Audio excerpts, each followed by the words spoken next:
Mais ce que j'ai découvert, c'est que je venais surtout d'entrer dans le vrai travail, pas celui des horaires, pas celui des factures, celui de la construction intérieure. Parce que quand tu n'as plus de chef, plus de cadre, plus d'excuses, tu deviens responsable à 100% de ce que tu produis et de ce que tu es. Et c'est là que j'ai vu que le travail n'est pas une activité, c'est une intensité, une direction, une exigence. C'est ce qui te structure ou ce qui t'éteint. Depuis ce jour, je bosse 24 sur 24, mais je fournis moins d'efforts qu'avant. Parce que maintenant, chaque chose que je fais me construit. Et c'est pour ça que mes résultats sont plus grands, mes relations sont plus vraies, mon énergie plus stable.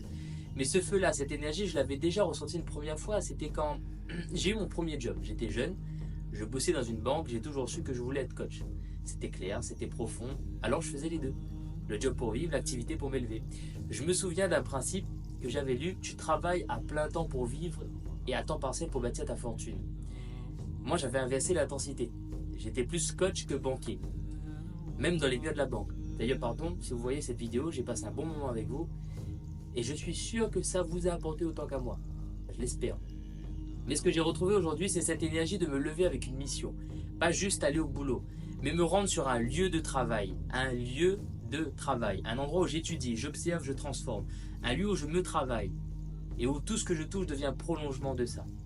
Tu peux rester dans un emploi et devenir un homme puissant. Tu peux lancer 10 business et rester vide.